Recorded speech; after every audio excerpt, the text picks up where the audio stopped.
Welcome friends, প্রত্যেকের স্বাগত আমাদের ইউটিউব চ্যানেলে। যে সমস্ত ভিউয়ার্সরা প্রথমবার চ্যানেলটি দেখছেন তারা অবশ্যই চ্যানেলটিকে সাবস্ক্রাইব করে দেবেন এবং চ্যানেলের পাশে থেকে বেল আইকনটি প্রেস করবেন, যাতে এই ধরনের খবরাখবর সবচেয়ে আগে সবচেয়ে দ্রুত আপনাদের কাছে পৌঁছে যায়।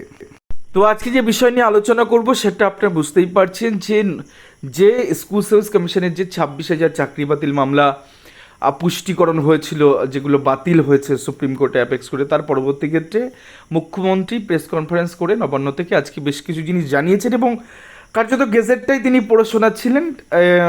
তো কবে কি হবে গোটা বিষয়টার একটা সারাউন্ডিং এসছে। তো নতুন করে আবার আমরা কেন এই কথাটা বলছি যে এক ঢিলে দুই পাখি।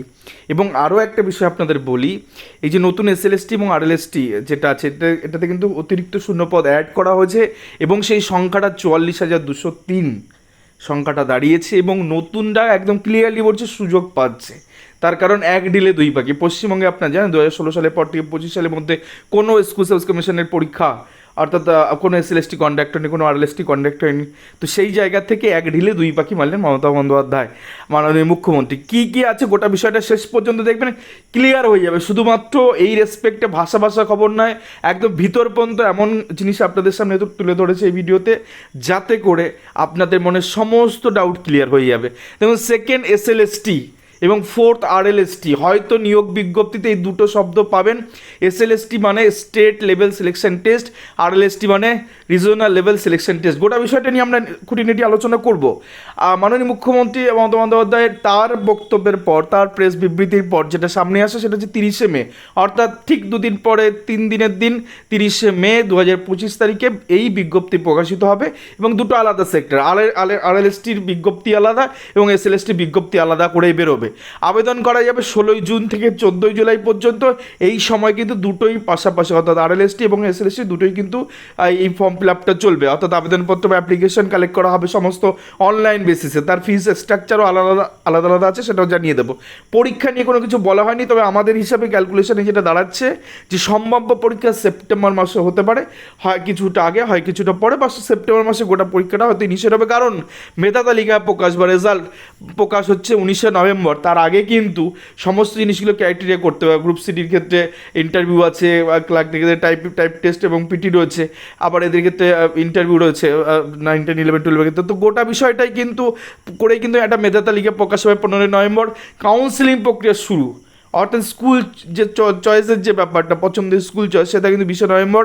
এবং মোট শূন্যপদ কোথাও না কোথাও গিয়ে দাঁড়াচ্ছে 44,203। কী করে এটা হচ্ছে, আগে কত ছিল, সেটাও আপনাদের এই ভিডিওতে জানাবো, যাতে করে পরিষ্কার বিষয়টা কনসেপ্টে ক্লিয়ার। এবং শুধুমাত্র সেখানে আমাদের এই ভিডিওটা শেষ হবে না, আমরা জানাবো কোন পরীক্ষাতে কত ঘন্টা সময় থাকে এবং কত নম্বরের পরীক্ষা এই আরএলএসটি বা এসএলএসটিতে আপনাকে দিতে হবে, একাডেমিক নাম্বার কোন কোনগুলোতে আছে সেটাতে যোগ হবে। গোটা বিষয়টা কিন্তু নেব, কিন্তু তার আগে আপনাদের দেখাবো যে কতটা ইনক্রিজ হয়েছে ভ্যাকেন্সি, সেটা আগে আপনাদের বুঝতে হবে। একদম পরিষ্কার দেখুন, এসএলএসটি এবং আরএলএসটি, সেকেন্ড এসএলএসটি এবং ফোর্থ আরএলএসটি যেটা দুটো মিলে যে শূন্যপদ, তার সংখ্যা কিন্তু 44,203টে। এটা কিন্তু এতটা ছিল না। চাকরি হারানোর ফলে তৈরি শূন্যপদ সংখ্যা হচ্ছে 24,203। চাকরি হারানোর ফলে, অর্থাৎ যারা এক্সিস্টিং চাকরি করতো সেই সংখ্যাটার যে শূন্যপদ তৈরি হয়েছে সেটা 24,203টি। বাড়তি শূন্যপদ নবম দশমের ক্ষেত্রে হিউজ সংখ্যায় বেড়েছে, 11,517টা পোস্ট, 11,517টা পোস্ট, মানে অনেক ভ্যাকান্সি। এই আপ টু ডেট ভ্যাকান্সি কিন্তু এর সাথে অ্যাড হয়ে গেল, যেটা কিনা 11,517টি। এর সাথে বাড়তি শূন্যপদ আছে 6,911টি, এটাও একটা হিউজ ভ্যাকান্সি। এই ভ্যাকান্সি কিন্তু বাড়তিভাবে বা অতিরিক্তভাবে কিন্তু নতুন অ্যাড হলো, অর্থাৎ up to date vacancy, upgrade vacancy সবটা মিলেই কিন্তু এই সংখ্যাটা। অতিরিক্ত শূন্যপদ সেই পুরনো চাকরি যে 2016 সালে যে ফার্স্ট এসএলএসটি এবং থার্ড আরএলএসটির যে শূন্যপদ ছিল তার সাথে এগুলো কিন্তু অ্যাড হয়ে গেল। বাড়তি শূন্যপদ ক্লার্কের ক্ষেত্রে এই সংখ্যাটা আরেকটু মনে হয় বাড়ালে ভালো হতো, কারণ স্কুলগুলো অ্যাকচুয়ালি এই বাড়ানোর সংখ্যাটা এইগুলোতে হয়তো তারা রিটায়ারমেন্ট নিয়ে নিয়েছেন বা নেই সেই সংখ্যা, অর্থাৎ 571টা স্কুলে হয়তো ক্লার্কই নেই। তো সেই সংখ্যাটা এখানে অ্যাড করা হচ্ছে। এবং বাড়তি শূন্যপদ গ্রুপ ডি ক্ষেত্রে বিভিন্ন যে প্যাটার্নের গ্রুপ ডিগুলো আছে, তো সেক্ষেত্রে 1,000টি শূন্যপদ কিন্তু অতিরিক্ত বা বাড়তি শূন্যপদ আপগ্রেড বা আপ টু ডেট ভ্যাকান্সি কিন্তু অ্যাড হয়েছে। এবং সেইটা শুদ্ধ, অর্থাৎ 5 রকম ভ্যাকান্সি দাঁড়িয়ে 5 রকম ক্যাটাগরির শূন্যপদ একসাথে মিলিত হয়ে সেকেন্ড এসএলএসটি এবং ফোর্থ আরএলএসটির শূন্যপদ গিয়ে দাঁড়ালো 44,203। আপনারা মনে রাখবেন যে পশ্চিমবঙ্গে এককভাবে সব থেকে বৃহৎ নিয়োগ প্রক্রিয়া হয়েছিল প্রাথমিকে 2016 সালে 42,949, সেটাও ছাড়িয়ে গেল এই নিয়োগ প্রক্রিয়া, কারণ সংখ্যাটা দাঁড়ালো 44,203। এবং কেন দাঁড়ালো, কি বৃত্তান্ত, সুপ্রিম কোর্ট কী অর্ডার করেছে, সে প্রসঙ্গে আর আমরা এই ভিডিওতে রাখছি না, কারণ এই ভিডিওটা অনেকেই কাজের ভিডিও, কারণ প্রিপারেশন আপনাদের শুরু করতে হবে চটজলদি। এবং তার পাশাপাশি যেটা আপনাদেরকে দেখাবো যে আমরা সিডি দিয়ে শুরু করি, তো সির ক্ষেত্রে দেখতে পাচ্ছেন যে manner of selection of the post of clerk, অর্থাৎ গ্রুপ সি যে পোস্ট, সেখানে দাঁড়িয়ে তার যে স্ট্রাকচারে নিয়োগটা হবে সেটা আপনাদের বলে দিই। টোটাল 100 নাম্বারের পরীক্ষার উপর মেধা তালিকা তৈরি হবে, চূড়ান্ত মেধা তালিকা তৈরি হবে। প্রথমত যে বিষয়টা আসবে সেটা হচ্ছে OMR based MCQ test, written test, OMR base MCQ written test, যার নাম্বার হচ্ছে 60, অর্থাৎ 60 নম্বরের পরীক্ষা হবে। তারপরে এই সময় থাকবে কিন্তু 1 ঘন্টা, সময় থাকবে 1 ঘন্টা। এখানে নর্মালি জেনারেল অ্যাওয়ারনেস বা জিকে, এখানে ইংলিশ এবং তার পাশাপাশি অ্যারিথমেটিক থাকে। টোটাল সংখ্যাটা মাধ্যমিক লেভেলের থাকে, তো সেই নাম্বারটা হচ্ছে 60। তো এই 60 নাম্বার কোয়ালিফাই করলে পরবর্তী ধাপে, অর্থাৎ আপনাকে যেতে হবে হচ্ছে আপনার একাডেমিক কোয়ালিফিকেশান 10 নাম্বার রয়েছে, মাধ্যমিকে যদি মোটামুটি নাম্বার থাকে সেখান থেকে একাডেমিক কোয়ালিফিকেশান 10 ধরা হচ্ছে। এবং পার্সোনালিটি টেস্ট বা পিটির ক্ষেত্রে টোটাল নাম্বার হচ্ছে 5, এবং টাইপিং যে টেস্ট সেখানে হচ্ছে 25। তো এই টোটাল মিলেই দুটো মিলে 30 হলো। তাহলে 60 নাম্বার কম্পিউটার বেসড যে ওএমআর বেসড যে টেস্ট, রিটেন টেস্ট, তাতে 60 নাম্বার এবং একাডেমিক কোয়ালিফিকেশান 10, এবং পার্সোনালিটি টেস্টে 5 এবং টাইপিং টেস্টে 25, টোটাল গিয়ে দাঁড়াচ্ছে 100 নম্বর। এর উপর কিন্তু চূড়ান্ত মেধা তালিকা তৈরি হবে। আগে আপনাকে রিটেন টেস্ট 60 নাম্বার পাস করলে পরবর্তী ধাপগুলোতে আপনি যেতে পারবেন, এবং ওএমআর সিট কিন্তু রিএভলিউশন হবে না, পরিষ্কার বিষয়টা বলে দেওয়া আছে। গ্রুপ ডির ক্ষেত্রে চলে আসি, গ্রুপ ডির ক্ষেত্রে কীভাবে হবে, এখানেও কিন্তু মানে ওএমআর বেসড রিটেন টেস্ট হবে, রিটেন এক্সামিনেশন হবে এমসিকিউ টাইপের। 45টা কোশ্চেন থাকবে। এখানে যেটা অমিট হবে সেটা যে ইংলিশ এখানে থাকছে না, এখানে অ্যারিথমেটিক থাকবে, মাধ্যমিক লেভেলেরই থাকে, এবং তার পাশাপাশি জিকে বা জেনারেল অ্যাওয়ারনেস থাকবে। তো এটাতে আপনি কোয়ালিফাই করে গেলে আপনাকে পার্সোনালিটি টেস্টে ডাকা হবে, এবং সেখানে পার্সোনালিটি টেস্টের নাম্বার বরাদ্দ কিন্তু 5, অর্থাৎ ক্লার্কের ক্ষেত্রেও 5 নাম্বার, এর ক্ষেত্রেও 5। এখানে টাইপিং নেই, ওখানে টাইপিং আছে, আর ওখানে রিটেন টেস্টের নাম্বারটা 60 ছিল, এটা কিন্তু 45 হলো। এই হচ্ছে ম্যানার। আবারও বলি, এই 45 নম্বরের পরীক্ষাটাও কিন্তু 1 ঘন্টা সময় দিয়ে কিন্তু হবে, অর্থাৎ 1 ঘন্টা সময় নিয়ে কিন্তু এই পরীক্ষা দুটোই রিটেন এক্সামিনেশন, যেটা এমসিকিউ টাইপ রয়েছে ওএমআর বেসড পরীক্ষা, সেটাতে কিন্তু 1 ঘন্টা করেই সময় বরাদ্দ। অর্থাৎ গ্রুপ সি এবং গ্রুপ ডির ক্ষেত্রে টোটাল ভেরিয়েশন করলে দাঁড়াচ্ছে ওখানে 100 নম্বরের পরীক্ষা হচ্ছে ক্লার্কের ক্ষেত্রে, গ্রুপ ডির ক্ষেত্রে কিন্তু 50 নম্বরের পরীক্ষা। তো এই গেল এই দুটোর মধ্যে ডিফারেন্স। এবং এই পরীক্ষাগুলো আশা করা সমস্তটাই সেপ্টেম্বরে কন্ডাক্ট করাবে। এবার আপনাদের একটু রিজিওনাল লেভেল যে ব্যাপারটা আমরা আসি, যে আরএলএসটি কেন বলা হয়, রিজিওনাল লেভেল সিলেকশন টেস্ট কেন বলা হয়, কারণ রিজিওনাল ভিত্তিক নিয়োগ হয়। এটা কেমন, যেমন এসএলএসটি কিন্তু স্টেট লেভেলে একদম মানে গোটা রাজ্যব্যাপী একটা বিষয় থেকেই হচ্ছে।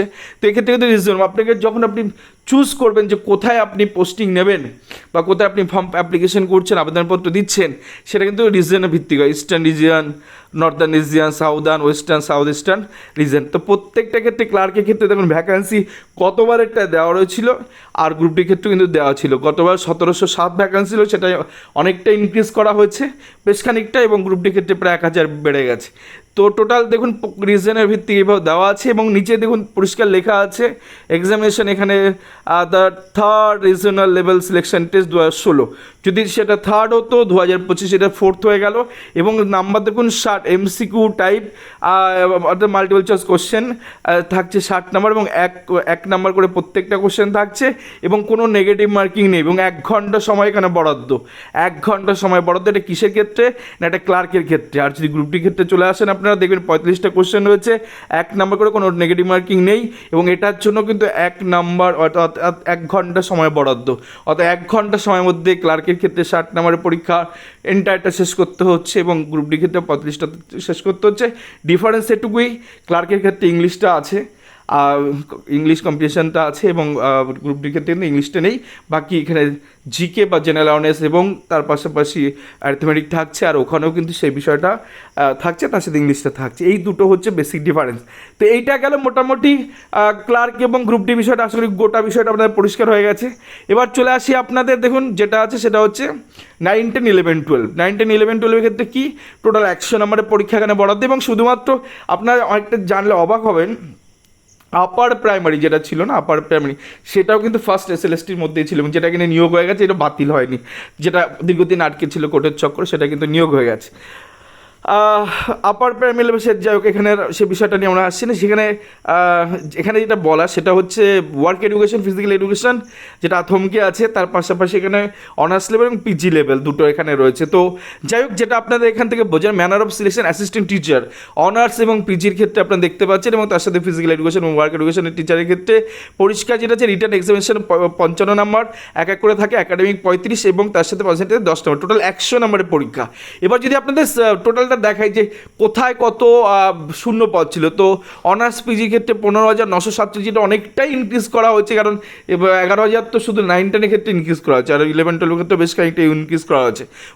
ওয়ার্ক ফিজিক্যালেরটা বাদ দিন, টোটাল 18,000 ছিল, তো 2,000 এখান থেকে বাদই দিন, কিন্তু 15,000 16,000 ভ্যাকেন্সি সেই টাইমে ছিল, এবং সেটা কিন্তু এখন অনেকটাই বেড়ে গেছে, আকাশ সব ভ্যাকেন্সি এবার দেওয়া হচ্ছে। এবারে আপনাদের দেখায় রিটেন টেস্টের যে গল্পটা, the state level selection test 2016, এক্ষেত্রে দেখুন অনার্স পিজির ক্ষেত্রে যে পরীক্ষা আপনাদের দিতে হবে সেটা হচ্ছে 55 নম্বরে এমসিকিউ টাইপ ওএমআর বেসড পরীক্ষা দিতে হবে, এবং একটা কোশ্চেনের মান 1 করে থাকছে, এবং কোনো নেগেটিভ মার্কিং নেই, এবং সময় থাকছে সেই 1 ঘন্টা, অর্থাৎ প্রতিটা পরীক্ষার ক্ষেত্রে 1 ঘন্টা করে সময় থাকছে। অনার্স লেভেলের ক্ষেত্রে আপনারা জানেন যে সেক্ষেত্রে আমাদের 9, 10 যেটা আছে সেটা অনার্স লেভেলের ক্ষেত্রে, সরি পিজি স্কেলের ক্ষেত্রে রয়েছে, পিজি স্কেলে মাস্টার ডিগ্রি এখানে লাগবে, আর অনার্স স্কেলের ক্ষেত্রে 9, 10 রয়েছে। তো যে গোটা বিষয়টা আপনাদের খানিকটা পরিষ্কার হয়ে গেল এখান থেকে, যে 9, 10 হোক বা 11, 12 হোক বা গ্রুপ সি হোক, গ্রুপ ডির হোক, প্রত্যেকটা সময়ের ডিউরেশন 1 ঘন্টা করে, শুধু নাম্বার ভেরিয়েশন যদি 1 নাম্বারে আপনাদের বলে দিই, সেটা হচ্ছে গ্রুপ ডির ক্ষেত্রে 45 নম্বরের রিটেন এক্সাম, গ্রুপ সির ক্ষেত্রে আপনার 60 নম্বরের এক্সাম, আর এগুলোর ক্ষেত্রে কিন্তু 55 নম্বরের এক্সাম। তো এই হচ্ছে স্ট্রাকচার একটা রয়েছে, এবং প্রত্যেকটারই 1 ঘন্টা করে সময় বরাদ্দ, এবং এর পাশাপাশি আপনাদের দেখালাম একাডেমিক কোয়ালিফিকেশান 35 নম্বর হচ্ছে, এবং তার পাশাপাশি একাডেমিক 35 ছিল, আর 10 নম্বর থাকছে ইন্টারভিউ। এন্টার প্রসেসটা হচ্ছে এইভাবে হবে। তাহলে আপনাদের একটা সুন্দর ধারণা চলে আসলো যে কীভাবে পরীক্ষাটা কন্ডাক্ট হয়।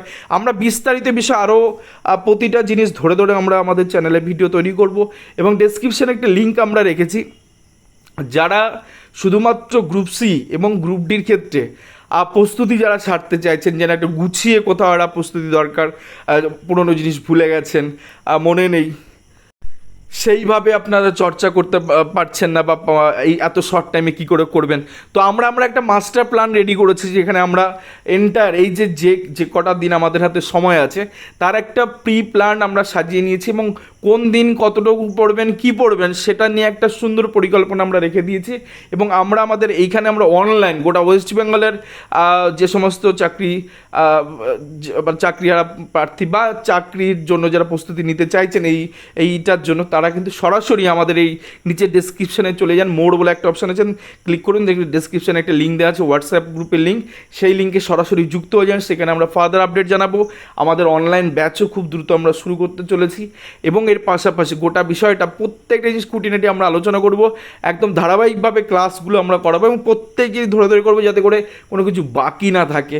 একদম সুন্দর এত শর্ট টাইমের মধ্যে গুছিয়ে প্রিপারেশন নেওয়ার জন্য এই চ্যানেলটা ভীষণ উপকৃত হবেন আপনারা। আমরা বেশ কিছু ভিডিও আমরা আমাদের চ্যানেলেও আপলোড করবো বিভিন্ন প্রিপারেশনের জন্য, অন্তত এই গ্রুপ সি এবং গ্রুপ ডি, অর্থাৎ আরএলএসটির জন্য, আরএলএসটির রিজনাল লেভেল সিলেকশন টেস্টের জন্য, অর্থাৎ গ্রুপ সি এবং গ্রুপ ডির প্রস্তুতি সারার জন্য নিচের ডেসক্রিপশানে যান এক্ষুনি, সেখানে বাকি ইনফরমেশান সেখানে আপনার প্রত্যেকে পেয়ে যাবেন। তো এই ছিল আজকে গুরুত্বপূর্ণ ভিডিওটি ভালো লাগলে অবশ্যই চ্যানেলটিকে সাবস্ক্রাইব করে দেবেন, এবং লাইক শেয়ার কমেন্ট করে চ্যানেলটির সঙ্গে দেবেন। ধন্যবাদ সবাইকে, ভালো থাকবেন, সুস্থ থাকবেন।